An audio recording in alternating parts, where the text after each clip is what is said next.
추리가 일본에서 좀 특별히 인기가 있는 이유가 그러니까 일본에는 없는 문화입니다. 아니, 용건이 없는데 전화한다는 문화는 일본에 없어요. 친절하게 보인다면 그건 세계내 이거 혼내 다테마이라고 하지만 이게 죽이고 싶은 거지. 뭐 절연 신사가 있습니다. 절연 신사? 네, 그러니까 겉으로는 항상 그 사람 모양의 종이에다가 절연이라고 해가지고 절연하고 싶은 사람의 이름을 써요. 검은 병기는 절연하고 싶은 사람 그 종이를 죽이고 싶은 사람은 하여튼 그 병기에 흘러내리는 겁니다. 대면하고 말할 수는 없다. 일단 살인 사건은 한국에 반밖에 안 돼요. 소설에서 누군가를 죽이는 거 끊고 뭐 이런 거 과정들을 추리 드라마는 남편을 죽이는 건가요? 이건 애들이 보기에는 그렇죠. 너무 죽는 걸 못 보니까 그게 궁금해서 그렇죠. 사회를 위로 봐야 되는 그런 사회적인 억압의 문제를 사회파 추리 작가로 이 랭킹에서 제1위가 돼 있는 마츠모토 세이조. 마츠모토 세이조의 모래그릇이라는 일본이 가장 좀 꺼내기 어려운 주제이겠네. 예. 아주 두려워하는 문제죠. 아, 이거 이해 못한다. 그렇죠. 일본 사람이라면 다 공감 가는 일본의 문제라는 거죠. 야, 그거 말도 되는 얘기네. 안녕하세요. 스타 책방의 박재현, 우토 가츠키요입니다. 저희가 지난 1회에 정신없이 녹화를 해서 주변의 반응은 어떠셨습니까? 주변에 많이 알리지는 않았는데요. 제가 보고 아주 좋았습니다. 역시 그 신중한 일본인. 네. 저는 그 주변에 이제 주변 분들한테 이야기를 해보니까 대표님께서 가지고 있는 시각이 매우 독특하다. 이렇게 그래서 아주 재밌었다라고 하더라고요. 그래서 맞습니다. 아저씨 둘 치고 하는 방송 치고는 재밌었다고. 그래서 대표님께서 진행하시는 그 내용들이 참 재밌었다고 하더라고요. 그래서 2회 또 많이 기대된다는 얘기도 있었습니다. 그래서 저희가 좀 더 안정적으로 돼서 이 컨텐츠가 좀 더 많은 분들이 볼 수 있도록 했으면 좋겠습니다. 그래서 저희 두 번째 스타 책방은 추리 소설로 하기로 하였습니다. 그래서 우리나라에서 가장 많이 알려져 있는 작가인 히가시노 게이고의 작품을 가지고 하기로 했습니다. 그래서 저희는 이번에 하쿠바 산장 살인사건이라고 하는 소설을 했습니다. 사실은 이 소설이 굉장히 오래된 소설이죠. 86년인가요? 그러니까요. 따져보면은 거의 한 30년이 넘는 소설이죠. 옛날 소설이라는 느낌이 안 들더라고요. 그래서 이 히가시노 게이고 작가 자체가 가지고 힘이 좀 있지 않았나 이런 생각이 듭니다. 대신 제가 하쿠바 산장 살인사건이라고 하는 책을 선정한 이유는 이게 세 가지의 그 추리소설의 독특한 미덕을 가지고 있는데요. 첫째는 밀실 살인사건입니다. 공간에 대한 밀실, 동기가 없어요. 왜 되었는지. 그래서 자살로 된 사건이고, 그 다음에 특히 일본 추리소설에 많이 나오는 것 같은데 영국이나 외국의 미녀나 동요를 이끌어가지고 소설을 만들었더라고요. 그래서 그런 세 가지 특징을 좀 가지고 있었는데요. 제가 한번 뭐 자세하게 이야기를 나눠볼 텐데, 근데 혹시 그 히가시노 게이고 작가에 대해서 혹시 대표님께서는 좀 어떠신가요? 네, 뭐 하도 인기 작가이기 때문에 일본에서는 베스트셀러 랭킹 1위예요. 지금도. 일본에서도? 일본에서 모든 책 통틀어서 베스트셀러 작가이고, 그때 추리 작가 랭킹, 인기 랭킹에서는 3위입니다. 1위가 마츠모토 세이조, 그 다음에 에도가 아란포, 세 번째로 히가시노 게이고. 그 정도의 수준이니까. 뭐 말이 나온 김에 대표님은 추리 소설을 좋아하시나요? 그렇게 좋아하지는 않고요. 솔직히 안 읽습니다만. 왜 저희가 이 추리 소설을 선정했냐면 잘 아시지만 한국은 그 장르 문학이 발전되어 있지 않고요. 특히 추리 소설 분야는 사람들이 이렇게 크게 인기가 없거든요. 그래요? 사실은 이제 일본이 추리 소설이 굉장히 유행이죠. 뭐 제 아버지도 아주 좋아해가지고 그 마츠모토 세이조 작품은 다 있었어요. 그래서 하여튼 일본 사람은 좋아하죠. 히가시노 게이고 소설을 들어가기 전에 추리가 일본에서 좀 특별히 인기가 있는 이유 같은 거 간단히 말씀해 주실 수 있으세요? 일단 그 추리 소설뿐만 아니라 그 드라마도 그렇고, 그리고 만화, 한국에서도 유명하잖아요. 그 멘탄정 고난, 탐정학원 큐. 네. 그리고 무슨 소년 탐정 김전희. 뭐 그런 거. 한국에서는 김전희라고 하죠. 그렇죠. 예. 김다이치 고우스케라고 예, 하죠. 그렇죠. 예. 하여튼 그런 그 만화로부터 저희가 그 사실 초등학생 때도 초등학생 1학년, 2학년, 3학년 거기 맞춰서 나오는 학습지 같은 잡지가 있어요. 거기에도 나와 있었어요. 뭐 추리 스타일로. 네, 뭐 살인 사건, 밀시 트릭 뭐 이런 것이 초등학생 때부터 접했어요. 네. 그리고 그 드라마로서는 일본에서는 하여튼 그런 골든 타임 9시부터의 시간대는 일단 줄임을 드라마 시간입니다. 제가 알아봤는데 지금도 그래요. 토요 와이드 극장, 화요 서스펜스 극장, 뭐 수요 미스터리, 하여튼 그 TV 국마다 그런 그 내세우는 그 살인 추리 드라마를 하여튼 국민적으로 보는 시간대가 있고, 그 네. 낮에도 네. 사실은 그 오후의 서스펜스라든가 토요 낮의 미스터리라든가 그 주부들이 보는 그런 시간대에 추리물들이 있었습니다. 그래서 하여튼 그 살인 추리물이지만 어렸을 때부터 접해왔기 때문에 그다지 의아감이 없었는데 한국에 와 보니까 좀 이상하다는 생각이 들었습니다. 네. 그러면 왜 일본이 추리물을 더 좋아하는지는 조금 이따가 이야기를 좀 나눠보고요. 예. 히가시노 게이고의 작품 중에 여러 가지 작품들이 영상이나 영화나 드라마가 되었는데요. 혹시 뭐 대표님 보신 거 있으신가요? 예. 뭐 저는 뭐 영화를 좋아하기 때문에 히가시노 게이고 영화는 많이 봤어요. 원작에. 근데 한국에서도 그 리메이크 돼가지고 많이 있잖아요. 뭐 방황하는 칼날, 뭐 용의자 X, 뭐 백양행인가요? 뭐 그런 거. 예, 그런 것도 봤고, 하여튼 그 좋아합니다. 영화로서는 재밌다고 봐요. 근데 하여튼 그 가리레오 시리즈나 그 신찬자라든가 그런 시리즈로서 많이 알려진 작가로 알고 있습니다.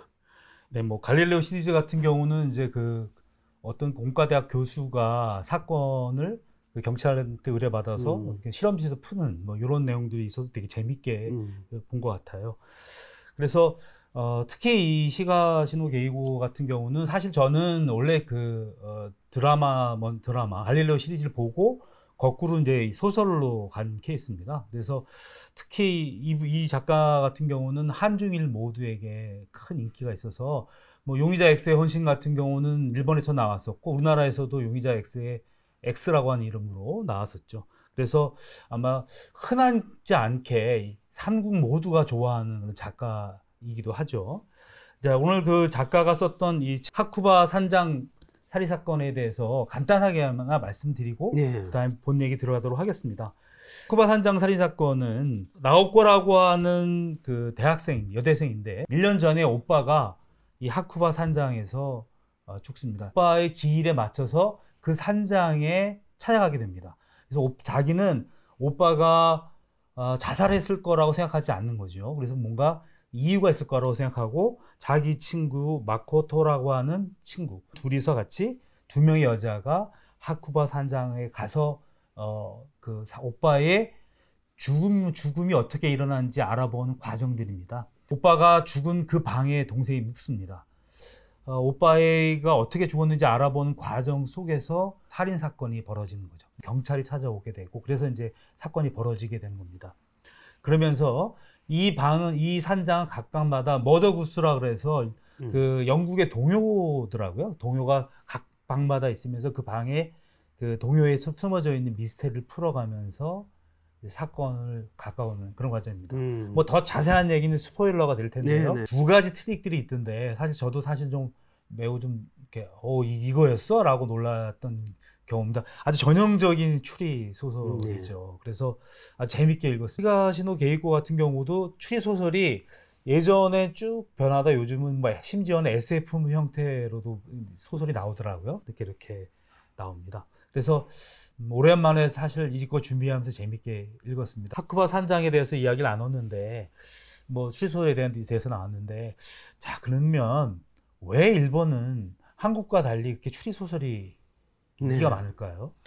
일단 첫 번째는 그 지난번에도 말씀드렸지만 일본 사람은 그 혼자만의 세계에서 좀 오타쿠 기질이 있고 혼자만의 머리속에서 사는 그런 것을 좋아하기 때문에 일단 심심풀이로 수수께끼를 푼다 이런 걸 자체를 좋아할 겁니다. 첫 번째 이유가 그거고 왜냐하면 제가 어머니가 제가 아버지가 돌아가시고 어머니만 고향에 계시는데 어머니가 지금 하여튼 연세 많으시잖아요. 근데 하여튼 그 홋카이도가 제 고향입니다. 네. 홋카이도 혼자 사시는데 어머니를 위해서 그 잡지를 제가 그 인터넷으로 사고 보내고 있어요.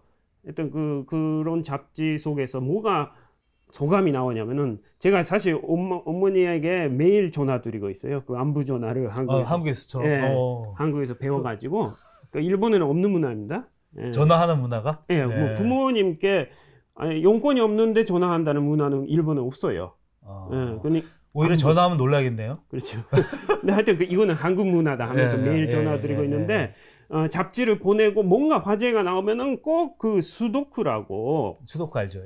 그 숫자로 하는 퍼즐 그거를 풀었다든가 이번 달은 어려웠다든가 아직도 못 풀었다든가 하여튼 그런 화제가 나오는 거 보니까 그렇잖아요. 연세 드신 할머니가 열심히 수도쿠를 푸는 나라다 하면은 일단 첫 번째가 뭐 수수께끼 푸는 혼자 그런 세계에서 푸는 거 좋아한다. 이거 첫 번째고요. 두 번째가 뭐냐면은 이거 조금 제 개인적인 이야기이기는 하는데요. 그 제 개인적인 생각이기는 하는데 일단 일본은 문화론적으로는 그 지난번에도 말했지만 세켄이라고 세간이죠. 세간은 불교적인 용어니까 일본말로는 세켄이라고 합니다. 근데 하여튼 세켄이라는 것이 자기에게 요구하는 게 많아요. 먼저 화목을 해야 돼요.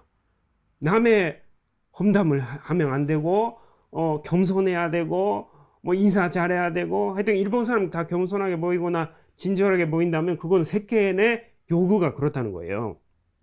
사회가 이제 그런 스타일을 요구하는 거죠. 그렇죠. 그러니까 부딪힐 수가 없어 사람하고. 그리고 화목하는 얼굴로 표현으로는 그러니까 겉으로는 그런 표현을 하고 있는데 속으로는 여러 가지 있는 거죠. 이거 혼내 다테마이라고 하지만 하여튼 그 겉으로 보는 거하고 속마음하고 다르다 이런 건 많아요. 그러니까 아주 사이좋은 것 같이 지내고 있는데 속으로는 이게 죽이고 싶은 거지. 뭐 그렇게 아주 집단적으로 말하면 그렇지만은 그렇죠. 끊고 싶은 거. 그렇죠. 도저히 이제 저 꼴을 치우고 싶은 제발 없어졌으면 하는 그런 마음이 있다고 볼 수가 있어요. 왜 그럼 제가 그런 이야기를 할 수 있냐면은 일본에서는 그 일본이 종교가 뭔지 혹시 아십니까? 일본 신도 아닙니까? 그렇죠. 뭐 불교도 있지만 기본이 신사 문화입니다. 그래서 신사나 불교 절도 그렇지만은 그 좋은 사람 만나게 해달라는 연분 맺어두는 그러니까 결연 신사라는 게 있는데 꼭 그거와 대조적으로 똑같이 절연 신사가 있습니다. 절연 신사? 네. 의절을 하고 싶은 사람 뭐 하여튼 비는 거죠. 그 절연 신사가 있고 절연 절도 있습니다. 아니 근데 의절하면 의절할 사람한테 가서 의절하자. 너가 끝내자 이래야지. 그거는 절대 안 되게 돼 있어요. 그러니까 겉으로는 항상 칭찬만 하고 욕하면 안 되고 하여튼 나쁜 말 하면 안 되고 그런 것이 요구돼 있기 때문에 제발 자연스럽게 없어졌으면 좋겠다 하는 그 인연을 끊기 위한 신사가 있는데 뭐 유명한 데는 많지만 그 교토에 있는 가장 유명한 일본에서 중심적인 절이라고 할 수 있는 청수사 기요미즈데라라고 있는데 거기에도 그 견내에 그 부지내에 신사가 있는데 그 유명한 지주 신사라고 있는데 거기에도 유명한 절연의 의식이 있어요. 뭐냐면은 그 사람 모양의 종이에다가 절연이라고 해가지고 절연하고 싶은 사람의 이름을 써요. 그걸 물에다가 녹여요. 물에 녹여요? 네, 물에 녹여가지고 사라지면 절연될 수 있다. 소원이 뭐 하여튼 이루어진다. 뭐 이런 식으로 하는 것도 있고요. 또 제가 재미난 것이 뭐냐면은 금마현에 만덕사라는 그 절이 있는데 거기는 뭐냐면은 유명한 것입니다. 뭐냐면은 그러니까 빨간 글씨로 쓰인 종이하고 그 부적 같은 거죠. 종이하고 검은 글씨로 쓰인 그 종이가 있는데 자기가 인연 맺고 싶은 사람 이름은 빨간 글씨 거기에다가 빨간 글씨를 써요. 그 다음에 절연하고 싶은 사람은 검은 글씨를 써가지고 그거를 거기에 가면은 변기가 그 화장실 변기가 2개 있습니다.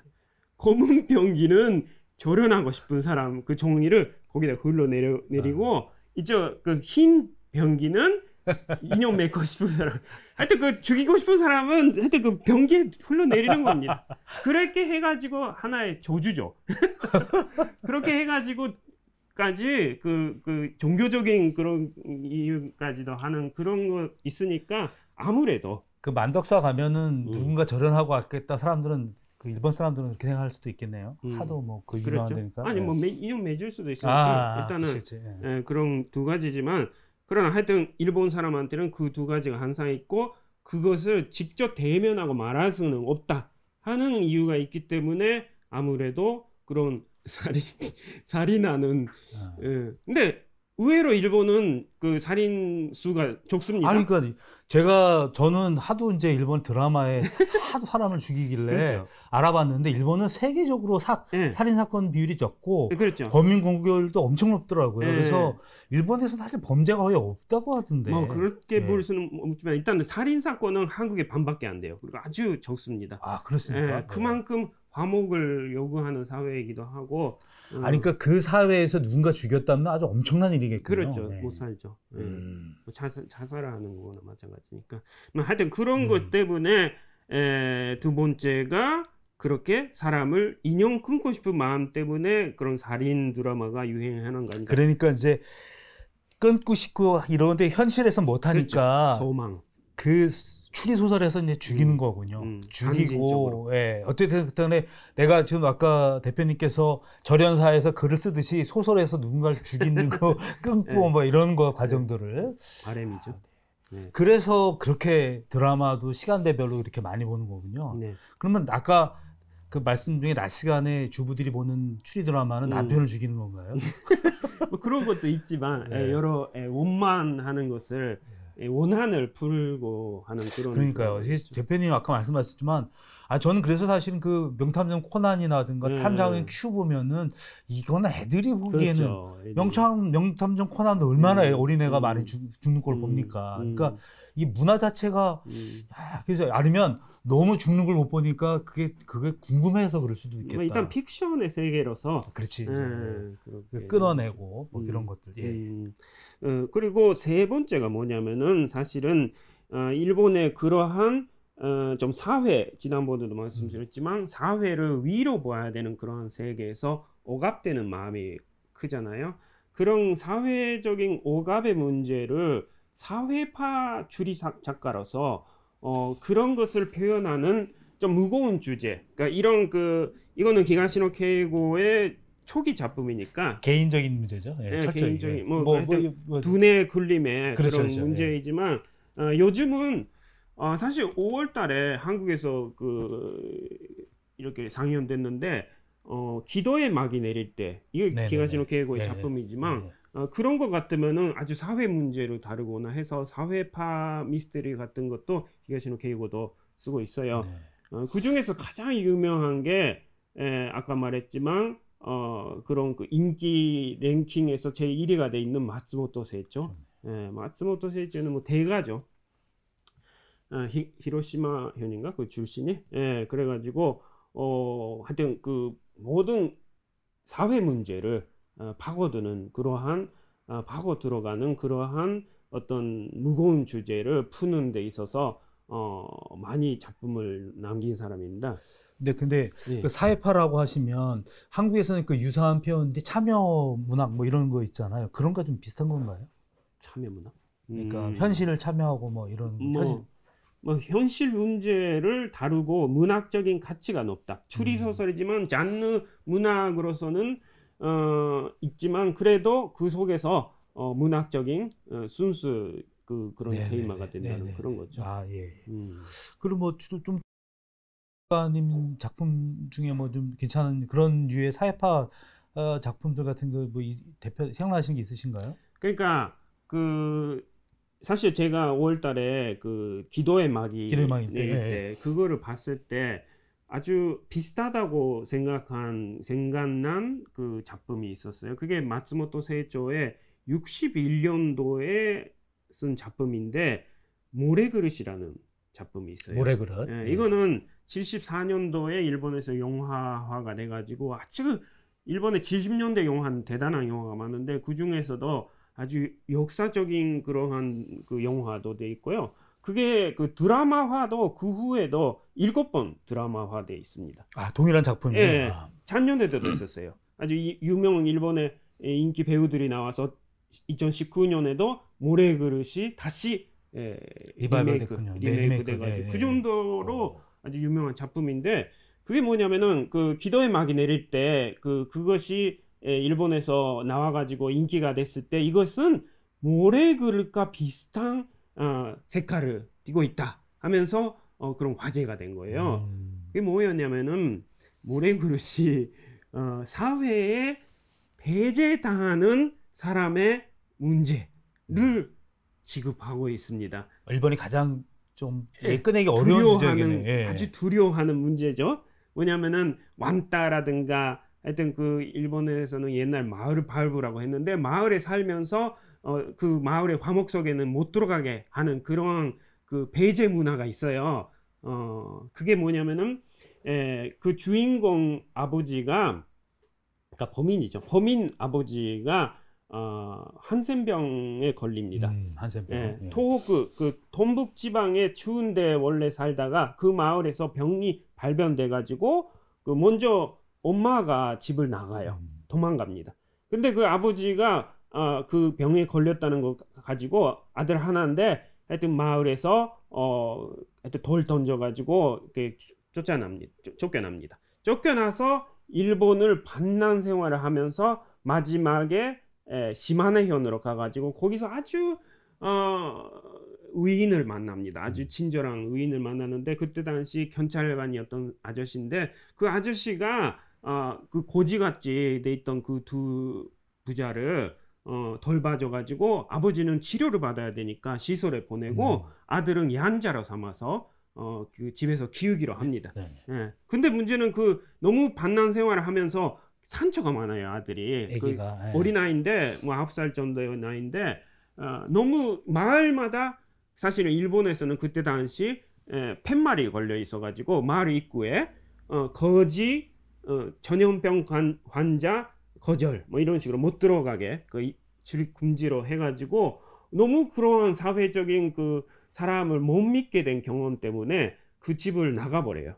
그 가출해 버리고 결국은 어떻게 되다가 신분을 위장해가지고 그 후에 유명한 작곡가가 됩니다. 세계적인 작곡가가 됩니다. 그 동네 벗어나 딴 데 가가지고. 그렇죠. 오사카에 가가지고 유명한 작곡가가 됐는데, 뭐냐면은 그 아버지가, 그 시설에 있던 아버지가 돌아가시게 되는 거죠. 그러다가 그 사람들을 도와주던 경찰관이었던, 지금은 경찰관이 아니지만 할아버지가 됐지만, 그 아버지가 돌아가시기 전에 한 번만 만나달라고 찾아와요. 아들을. 네. 물론 신분은 다 위장해가지고 이름도 바뀌고 그런데 얼굴 보면 알잖아요. 그래서 유명한 사람이니까. 이렇게 TV 같은 데 나오니까. 그렇죠. 나오니까. 그거를 알아가지고 와서 몰래 만나서 제발, 물론 뭐 자기 그거를 밝힐 필요는 없으니까 일단 만나달라. 그러니까 아버지 소원이니까.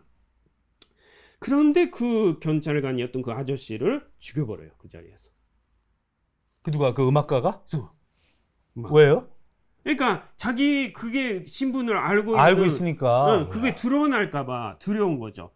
그 물론 뭐 하늘의 돌이 인간의 천륜을 말하고 있는데 당연히 아버지를 위해서 그 정도 해야 되는 건데, 그래도 그거보다 이 세간의 그런 자기 평판 때문에 그러구나. 그렇죠. 그것 때문에 하여튼 괴로워하면서 왔는데 열심히 그거를 자기 지위를 만들었는데 그거를 깰 수는 없다 하는 거. 그것 때문에 결국은 그 사람의 도리를 외치는 그 아저씨를 죽여버리고, 그 자기를 도와주고 그 좋았던 아저씨를. 그렇죠. 의인을. 예. 그거 이해 못한다. 그렇죠. 아니 그게 어떻게? 그러니까 그것이 일본 사람이라면 다 공감 가는 일본의 문제라는 거죠. 저희가 만약에 작가라면 야 그거 말도 되는 얘기나, 현지 그렇게 얘기했을 그렇죠, 텐데. 그렇죠.